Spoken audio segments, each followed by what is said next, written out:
Okey, Assalamualaikum dan salam sejahtera. Saya Waziri Wazir. Untuk perkongsian kali ini nak kongsi cara memohon pekerjaan ataupun jawatan jurufoto dalam kerajaan.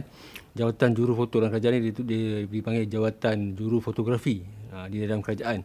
Masa zaman saya dulu di jawatan jurufoto ni disebut ahli fotografi. So sekarang ni jawatan ni diberi nama jawatan jurufotografi. Okey, sebelum tu saya nak cerita balik zaman saya dulu ni sekejap sajalah. Zaman saya dulu secara manual maksudnya. Sekarang pun manual jugalah kan. Manual maksudnya saya kena mohon, kena tunggu iklan dalam surat khabar. Lepas tu dah ada iklan tu, tengok dekat mana pula kita perlu dapatkan surat ataupun borang mohon jawatan tu. Pergi dekat pejabat. Masa tu dekat mana saya tak ingat lah. Dekat Kuala Lumpur lah kan. Di Jalan Cenderesari ke tak silap je, dekat Tasik Perdana tu. Dah dapat borang tu isi dan hantar melalui pos ataupun by hand. Macam saya duduk di KL ni, macam nak Angkasa Puri tu dekat, saya kena pergi Angkasa Puri hantar sendiri benda tu. Ataupun kalau daripada Sabah, Sarawak ataupun luar Kuala Lumpur ni, kena post lah benda tu kan. Okey, zaman sekarang ni untuk sesiapa sahaja yang memohon perkhidmatan, bukan sahaja jurufoto dan kerajaan, dia kena melalui SPA, Suruhanjaya Perkhidmatan Awam. Pergi kepada website SPA. Okey, dekat situ ada SPA 9, isi ikut saja arahan yang diberikan di dalam borang tu ataupun borang online tu, apa yang diperlukan kita isi benda tu. So benda ni kalau nak tengok dah ramai orang buat video tu, maksudnya video macam mana cara nak isi borang SPA 9 macam tu online tu. Tapi benda ni kita boleh baca kan. Yang mohon ni pun bukannya budak-budak dah besar, ikut saja arahan tu isi. Itu cara memohon bukan cara nak mendapatkan pekerjaan tu lain. Yang memohon ni beribu-ribu orang. Jawatan kekosongan ahli jurufotografi dan kerajaan ni tak banyak. Sebagai panduan ataupun pengetahuan, boleh dikatakan hampir setiap kementerian kerajaan, agensi kerajaan ada jurufoto. Jurufoto, dan sekarang ni kebanyakan jurufoto juga bertanggungjawab untuk membuat video juga, bukan gambar still saja. Dan kadang-kadang seperti zaman sekarang ni kan, kena buat TikTok, reel Facebook dan macam-macam lagi. So ingat cara nak mohon dia, pergi kepada website SPA, Suruhanjaya Perkhidmatan Awam. Lepas tu tengok ada menu permohonan kerja tu. Dekat situ bila kita klik, dia akan pergi kepada SPA 9, SPA 8, SPA 9, SPA 8 macam tu. Okey, isi borang dekat situ. Borang online tu dah submit. Lepas tu kita tunggulah email yang sama ada kita email dipanggil untuk menduduki peperiksaan. Dan sekarang ni kebanyakan orang yang memohon pekerjaan di jabatan kerajaan ni, Perkhidmatan Awam lah senang cerita, perlu melalui ujian psikometrik test ni. Tujuan dia nak tengok kita ni keterampilan ataupun kompetensi kita ni ke arah mana, sesuai ke bahagian mana. Di jawapan dia tak ada betul, tak ada salah.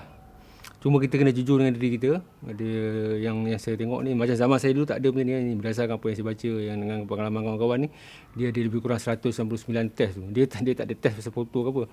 Dia nak tengok kompetensi diri kita ni dan kita perlu jawab dengan jujur. Jujur tu maksudnya benda ni penilaian tu kan dibuat melalui komputer tu. Soalan dia macam bukanlah nak trap kita ke apa ke, psikometrik ni. Dia nak tengok kita punya personality kita tu, kejujuran kita, integriti kita dekat mana tau. Soalan dia tu. Kadang-kadang soalan dia tu dia macam trik jugalah. Soalan nombor 1 dengan soalan nombor 8 ataupun soalan nombor 50 hampir sama. Hampir sama tu maksud jawapan dia mesti konsisten. Maksudnya jawapan dia mesti konsisten. Soalan lain, tapi dia punya jawapan itu mesti konsisten dengan personality kita tu. Sama ada kita berani, sangat berani atau tidak berani, dia mesti konsisten. Kalau ada lari-lari macam pendirian kita tak tetap kan, memang fail lah benda tu. Benda tu tak boleh nak salahkan manusia ke apa, komputer yang akan buat benda tu. Pasal benda ni, pemilihan ni untuk psikometrik ni memang dibuat macam tu oleh pakar psikologi lah. Lepas tu bila dah lulus psikometrik test tu, tahniah lah benda tu kan. Kita tunggu pula email daripada SPA memanggil kita untuk ujian. Macam kalau jawatan jurufoto ni dia ada ujian amali lah. Ujian amali ni kita tengok dalam email tu arahan-arahan ataupun keperluan-keperluan yang diperlukan tu.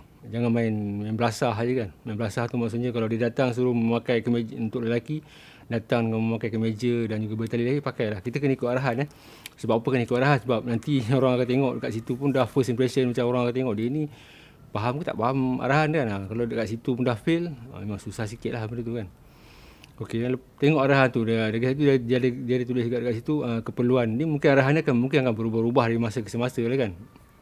Masa sekarang ni ditulis keperluan membawa DSLR dan juga flash berasingan. Kamera compact macam ni yang ada flash built-in ni tak boleh kita faham kena buat DSLR. Buat masa ni dia tak tulis mirrorless, mungkin boleh kan, dia tak tulis mirrorless, tapi kalau boleh faham ni arahan tu, kalau disuruh bawa DSLR, kita buat DSLR. Sama ada kita nak pinjam ke nak sewa dari kawan, kita pulang. Tapi satu yang saya nak beritahu kalau kita dah mohon jawatan jurufoto ni, dah tentunya kita ni minat bidang fotografi.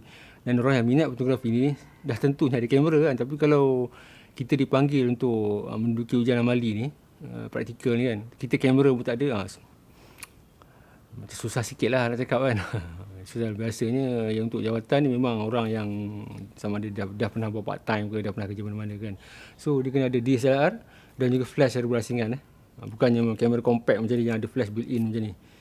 Selain daripada tu ada alat tulis apa semua kena bawa lah benda tu. Ni ujian praktikal ujian praktikal ni ini saya boleh bagi tips yang psikometrik ni saya tak boleh bagi tips sebab saya pun tak lalu benda tu kan. Itu kena search lain punya YouTube channel lah. Cuma yang saya boleh bagi tahu, psikometrik ni dia ujian ni nak tengok menilai kompetisi diri kita ni, dan juga jawapan kita mesti konsisten tau. Dia ada dia punya algoritma ni yang akan tengok kita punya ni jawapan ni macam bercelaru ke ataupun macam tak konsisten kan, pattern tak konsisten dengan kita punya personality memang susah lah. Memang fail lah senang cerita macam tu kan. Pasal orang yang mohon ni beribu kan, dia nak pakai beberapa orang saja. Okey. Untuk ujian amali pula, dia akan bagi, zaman saya dulu dia bagi 5 soalan 5 soalan. Setiap 5 soalan tu dia nak satu gambar. Contohlah soalan dia, ni soalan ni bukan nak dijawab secara lisan ke apa, maksudnya soalan cari gambar lah. Contohlah mencari pekerjaan, mencari rezeki, tajuk dia tu mencari rezeki, kebersihan, tajuk dia situ je, dia tak ada tulis nak buat apa-apa. Itu terpulang daripada kita nak menjadikan gambar kita tu menepati kehendak soalan tu. Kebersihan dalam bandar, gambar apa yang kita nak kenakan dengan tajuk tu. Macam siapa yang pernah masuk pertandingan HIPA lah, yang pertandingan fotografi dari tema-tema dengan tema water, human, portrait, apa benda yang kita nak persembahkan, itu tu pulang daripada kita lah. Cuma yang saya nak beritahu, untuk soalan-soalan ni kalau boleh, selain daripada menepati kehendak soalan tu, kena penting lah tu kan. Kalau dia kata kebersihan dalam bandar ataupun tajuk dia kebersihan, tajuk dia mencari rezeki, kena tepat dengan tajuk tu satu lagi, kreativiti pun kita kena tunjukkan juga kreativiti kita. Contohlah, rasanya saya dah pernah buat video ni kan. Contohlah tajuk dia mencari rezeki kita ambil gambar orang sedang meniaga kan, contohlah menjual air dalam balang tu kan. Dah betul lah tu, mencari rezeki kan. Kalau kita ambil tight shot, okey, dah betul juga. Tapi kita kena tanya balik diri kita nak menunjukkan yang kita ni kreatif kan. Okey, angle mana pula yang kita ambil? Okey, subjek dah ada. Kalau just kita ambil rakam saja macam tu, jadi biasa je lah, jadi spontan. Nampak gambar gerai tepi jalan, orang jual air ataupun orang jual goreng pisang pun kita rakam. Okey, itu satu, tajuk dah betul lah. Orang akan tengok dari segi judge ataupun pihak penilai akan tengok dari segi kreativiti kita pula. Angle mana kita ambil, exposure kita okey ke tak okey kan. Sama ada kita ada rule of third kan. Benda tu bukan wajib lah kan. Tapi maksudnya, apakah kita ada menerapkan nilai-nilai komposisi yang bagus dalam penceritaan gambar tu.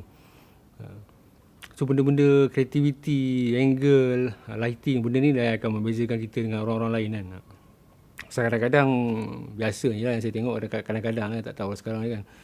Ada yang suka pergi secara berkumpulan 2-3 orang pergi satu tempat gambar dan lebih kurang sama je kan. Itu yang macam problem sikit tu. Memang biasanya ujian ni kan berlaku serentak seluruh Malaysia.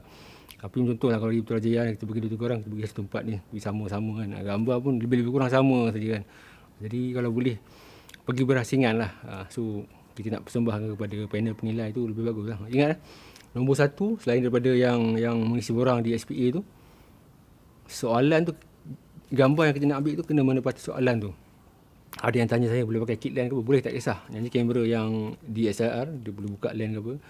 Yang penting kita faham apa kehendak yang bos kita nak. Contohlah kadang-kadang kalau kita bagi, dia ada setengah gambar tu assignment lah kalau kita diberi tugasan kan.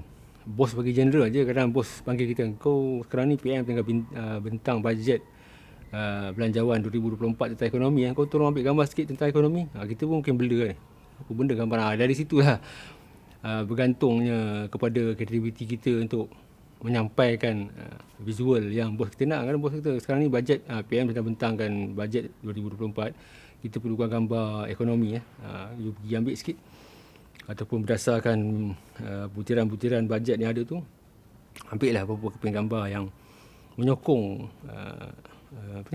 ucapan Perdana Menteri tu. So benda tu macam tu lah.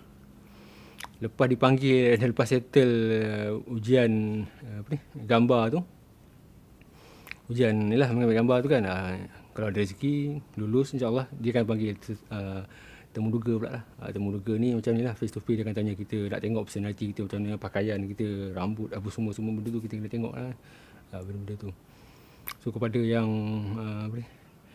yang minat dia mungkin sekarang ni ada setengah orang ni tanya saya ni lagi seminggu, yang saya dapat email, WhatsApp lagi seminggu, 2 minggu nak test kan. Kalau boleh benda ni kita kena rancang awal lah, kita tahulah apa yang benda nak. Memang betul-betul kita nak. Macam saya yang nak jadi jawatan jurufoto ni sejak taman sekolah lagi tau. Zaman tu tak ada Facebook, tak ada apa semua lagi tu kan. So pandai-pandai lah nak cari maklumat. Sekarang ni maklumat cukup banyak, pulang pada kita lah macam mana nak cari. Okey, sampai jumpa lagi dah, semoga berjaya.